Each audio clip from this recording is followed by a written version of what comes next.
Mr. Roy, 2 persons were arrested and seized 2.5 lakh, 100 grams gold biscuit, some foreign currency and silver utensils. Kharagpur SP said that the 2 persons claimed they stole them from Telangana Deputy Chief Minister Mallu Bhatti Vikramarka's house. According to the police, Roshan Kumar Mandal from Madhuni in Bihar said that while he worked as a caretaker in Bhatti Vikramarka's house for a few days, later he called his friend Uday Kumar Thakur.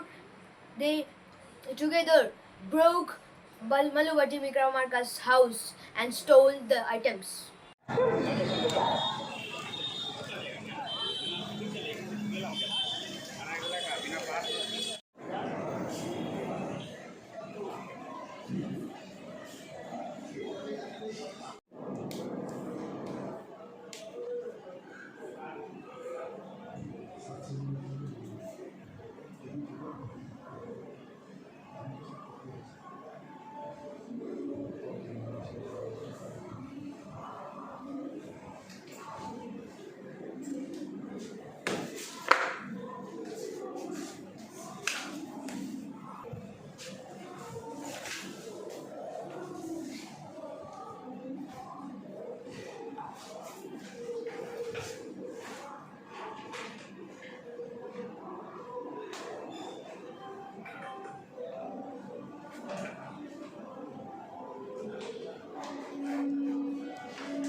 Mail আইডিটা করতে বলতে দিদি দিদিয়াকে ওদেরকে পাঠিয়ে দিই।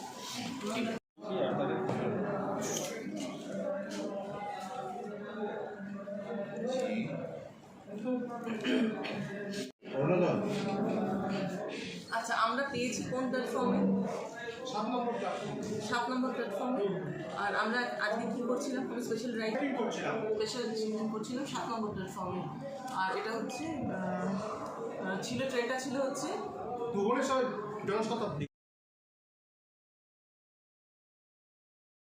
আজকে ভুবনেশ্বর হাওড়া জনশতাব্দী এক্সপ্রেসে যখন ওটা খড়গপুর স্টেশনের 7 নম্বর প্ল্যাটফর্মে ঢোকে, তখন ওখানে আমাদের খড়গপুর জিআরপিএসের তরফ থেকে একটা স্পেশাল রাইড চলছিল।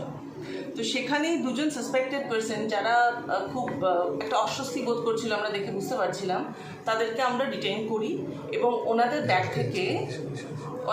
থেকে যেটা পাওয়া যায় সেটা হলো 2 লাখ, প্রায় 2.5 লাখ টাকা ইন্ডিয়ান কারেন্সিতে, এছাড়াও ফরেন কারেন্সি যার মধ্যে আমরা পেয়েছি পাউন্ড স্টার্লিং, দিরহাম মানে ইউনাইটেড আরব এমিরেটসের যে কারেন্সি সেটা, সুইস ফ্রাঙ্ক, ডলার, এগুলো আমরা পেয়েছি। এছাড়াও আমরা 100 গ্রাম ওজনের একটা গোল্ড বিস্কিট পেয়েছি, একাধিক সিলভার ইউটেন্সিলস আমরা পেয়েছি এবং এছাড়াও আমরা কিছু পার্লস জুয়েলারি এবং একটা বিদেশি ঘড়িও পেয়েছি। ম্যাম, এই কোথায় সোনার বিস্কিট পেয়েছেন? সোনার একটা বিস্কিট পাওয়া গেছে যেটার ওজন হচ্ছে 100 গ্রাম। ম্যাম, কোথায় থেকে পেয়েছেন, কিভাবে এরা এসছে, কোথায় চুরি করেছিল? এটা পাওয়া গেছে ভুবনেশ্বর হাওড়া জনশতাব্দী এক্সপ্রেস থেকে এবং তখন এটা 7 নম্বর প্ল্যাটফর্মে ছিল, খড়গপুর 7 নম্বর প্ল্যাটফর্মে। আচ্ছা, আর এরা ডিউরিং ইন্টারোগেশন যেটা আমরা পেলাম সেটা হচ্ছে রোশন মণ্ডল এবং উদয় কুমার ঠাকুর, এই দুজনকে আমরা অ্যাপ্রিহেন্ড করি। তো এই রোশন কুমার মণ্ডল উনি কাজ করতেন তেলেঙ্গানা হায়দ্রাবাদে বাঞ্জারা হিলস পুলিশ স্টেশনের অন্তর্গত একটি স্থানে Mallu Bhatti Vikrama, ex deputy CM of তেলেঙ্গানার এক্স ডেপুটি সিএমের বাড়িতে কাজ করতেন। আমরা বাঞ্জারা হিলস পুলিশ স্টেশনের সঙ্গে যোগাযোগ করেছি, যেখান থেকে জানতে পেরেছি যে এক্স ডেপুটি সিএম মানে মাল্লু ভট্টি বিক্রমার যিনি প্রেজেন্ট পিএস টি ভাস্করা, উনি একটি কমপ্লেন্টও বাঞ্জারা হিলস স্টেশনে দিয়েছেন যে যেহেতু এক্স ডেপুটি সিএম বর্তমানে ওনার বাড়িতে নেই, বাঞ্জারা হিলসের বাড়িতে নেই, উনি কোনো কাজে ওনার ফ্যামিলি মেম্বার্সদের সঙ্গে ইউএসএতে গেছেন, সেই জন্য উনি এই রোশন কুমার মণ্ডলকে ওনার বাড়ি রক্ষণাবেক্ষণের জন্য আজ কেয়ারটেকার রেখে যান। এবং এই রোশন কুমার মণ্ডল ওনারা সাসপেক্ট করেছেন যে চেস্ট থেকে, যে আয়রন চেস্ট আছে সেখান থেকে যাবতীয় ভ্যালুয়েবলস নিয়ে কোথাও চলে গেছে, অর্থাৎ ওদের ওখানে 306 বিএনএসে একটা কেস রেজিস্টার হয়েছে।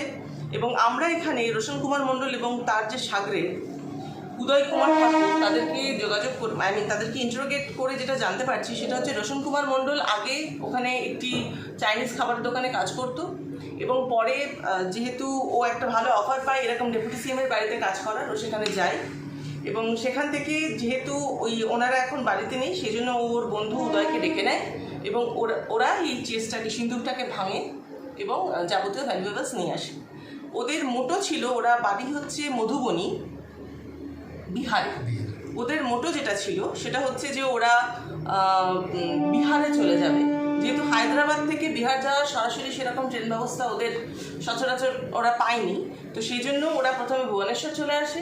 ভুবনেশ্বর থেকে ওরা ট্রেন ধরে, ওরা আজকে ট্রেনে চেপে ওদের গন্তব্য হাওড়া যেত এবং সেখান থেকে ওরা আবার ফার্দার ট্রেন ধরে ওরা চলে যেত হচ্ছে বিহারে ওদের বাসস্থানে। এই দুজনের বাড়ি কি বিহার?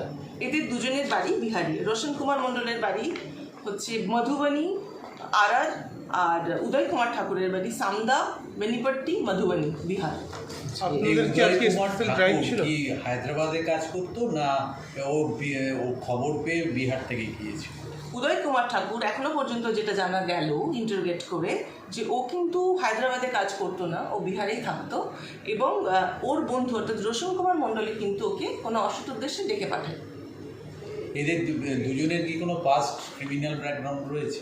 সেটা এখন আমরা ইন্টারোগেট করছি আর সেটা আমরা দেখবো আছে কিনা।